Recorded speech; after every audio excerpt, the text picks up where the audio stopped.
Well, Coach, long year. Norcross, I was telling the guys, Norcross seemed like it was like years ago, but every week you come out, the bullseye was right on you. You guys knew it. Talk about this season. This has been a great season. I think we put together an awesome schedule to make sure that our student athletes can be able to be prepared for this type of moment and be able to be interviewed by coaches and make sure this high school experience means so much to them.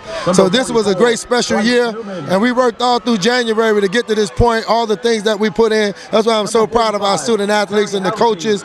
We went through some adversity. We won all the games, but we had adversities through those games that still was able to keep us together, and that's why I'm so proud of this team and those kids putting themselves in position to say that we can solidify ourselves tonight as the #1 team in the country. As a father, you got to be ecstatic for what Treon's done. I mean, this is a kid that just, I mean, you remember when he first started playing quarterback, you were saying, oh, you know, we got to get a lot more out of him. I mean, he's just been just a godsend. I mean, he's just been so impressive. He listens to everything. He does things. Talk about, from a father's standpoint, what he's meant to you. I'm so proud as a father. It's one of the most, you know, this is a great, very, very happy moment for me in my life to be able to watch my boys, you know, develop the way they have done, you know, especially for Treon, developing, you know, from a sophomore year to now. His football IQ has got so much better.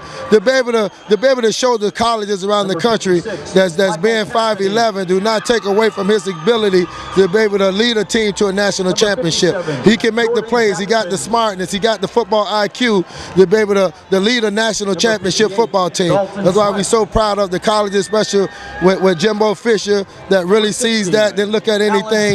That's why we're so happy for the position that we. And then all in all, the colleges now is now being able to evaluate through playing these TV games. A lot of coaches around the country has now been paying attention to that and really sitting down and watching. So his recruiting has picked up, you know, tremendously. A lot of the major schools. You know what? You sit here. Obviously, they pushed you. You know, everybody's going to push you. I mean, Coco last week, you jumped on early.